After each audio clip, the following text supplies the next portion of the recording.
You know what, Frank? What, Ron? I was listening to the radio this morning, and the disc jockey was talking about his father was passing away. And he had the whole family up there at the hospital just before his dad died. And his dad was a pretty prominent man and pretty much a man of means. He'd worked hard all his life. And the DJ realized that at the end of the day, all the stuff just didn't mean anything. I tell you, kind of gives you a perspective on life, doesn't it? It's your friends, it's your family. And I'm just starting to think, now that we've got this economic downturn, maybe it's a good time to stop emphasizing the stuff and the new cars and the boats and all this and get back to really what's important in our lives. And I think there's a lot of people that are doing that. But I think there's just a time and a place for it now that maybe we didn't have enough time to slow down and look at before. That's right, and I think a lot of people are staying at home now and kind of enjoying some of their surroundings where they live. I think the important thing, Frank, and this almost has a kind of a Zen connotation to it, but I think literally when you start worrying too much about stuff, you lose your attachment to the land. Exactly. You lose your attachment to your roots in a physical and metaphysical way, and you really fail to see the importance of nature. Fail to see the importance of our connection to it from day one. Whether it's creationism or whether it's evolution or whatever your beliefs are, you have to understand that going back and being connected to the land has always been an integral part of who we are as human beings. And that's just a couple of old guys sitting on the front porch talking, right? Just a couple of guys sitting on the front porch talking.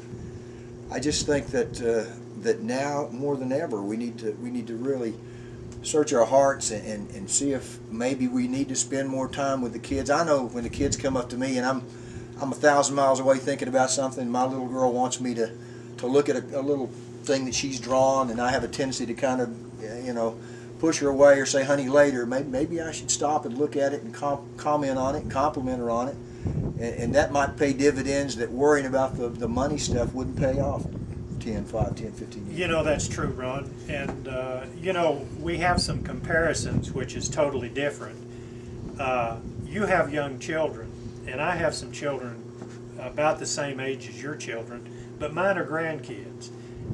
You got a late start, didn't you? I did. I didn't get married till I was 40 years old. All right. And how old are you now? I'm 50. I'll be 56 in September. And I'll be 71 in July.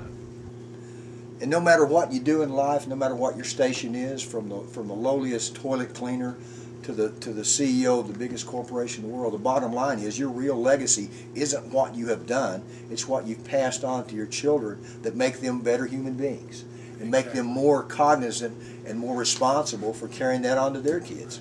And we can't ever forget that, man. No matter how many cars we have or how many boats we have or how many nice houses we have or where we live, we need to know that the most important part of all that is the character and the integrity that we pass on to those kids. That's correct.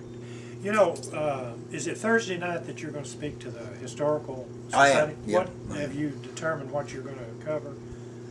Well, I've been asked to speak there, and quite honestly, other than having some amount of quote-unquote celebrity status, I don't know what my historical perspective is to give. I just know that growing up, I saw in this area that we're in a lot of very hard-working people, a lot of people who had a lot of character and integrity, and somehow over the years, it seems to me like that's been lost somehow, and I don't know exactly why, but I think that there's a need, particularly in this area around here, for the kind of education that can move you up and beyond to where you are to be emphasized. And that's kind of one of the reasons I came back here. I think I've got some contribution to make in that respect. And I'm sure you've done this, Ron. Sometimes I drive around and I forget to see what this place looks like. And because you take it for granted when you see it. You absolutely do. You take it for granted. And today has been one of those days that I haven't taken it for granted. Well, it's all about perspective, Frank, and it's all about not complaining about the fact that we don't have any shoes. We need to look at the guy that didn't have any feet. Right. And no matter how bad it gets, there's always someone in worse conditions, and if you keep your spirit about you, keep your integrity, and maintain your motivation and your drive, you'll pull out of it. I know we're going to pull out of this economic mess we're in. We'll come out of there. Because basically, because we're the kind of people as a group, as Americans, who can do that. Exactly. And most of us don't expect the government to come in and give us a helping hand. Most of us know That's that true. we got to roll our sleeves up, and we've got to grab a shovel or a hammer or whatever needs to be done, and we got to start building our way out of this. And that's what we're going to do. We might have to start putting out a garden. Well, it wouldn't hurt, because we were just talking about that a little bit a while ago. The fact that we're one of the few nations in the world where the poor people are overweight, and that comes from all the additives they put in food. The fact that that fast food is so cheap, and maybe we need to reevaluate a whole bunch of things. Because I tell you what, I've been going back and trying to work out a little bit, and I notice the more I do that, the better I feel. The more I'm able to contribute in whatever way. Now I can listen to the kids a little bit longer and not be as quick to, to snap at them sometimes maybe. And I think maybe that's another thing we need to look at: faith, family, and fitness. And if we can do those three things and try to do them to the best of our ability, I think we'll just be better people. You're right, Ron. You're right. I agree 100%. And then you can sit here and look out over what we're looking at and feel like we're the most blessed people on the planet. Don't you think so, Frank? I think so. Do you think I should get up and pan my camera? I think you ought to show them a little bit about what we're talking about. Okay, I'll do that, Ron.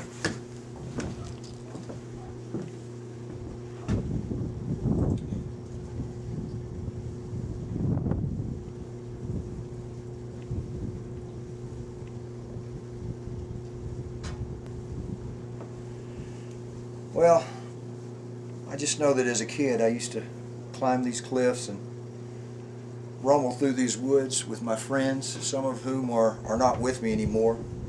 And the appreciation I had for the beauty that surrounds us now, I lost somewhere along the way. And I'm just glad to have the opportunity to come back and reestablish my connection to it. Because I was in a place for a long, long time where all you saw was asphalt and concrete in every direction, and the constant daily struggle to get stuff. And if you're not careful, that will just consume you to the point where you realize that you're nothing like the person you started out as 20 or 25 years ago. And if that's important to you, to come back to square one, as Thomas Wolfe said, you can never go home, but you can certainly take a path back to a place that you had a lot more appreciation of many, many years ago. And I think I've done that, Frank. Let me take a little trip down here, Frank, and see. About 30 years ago, I made my way up this cliff. Me and my buddies.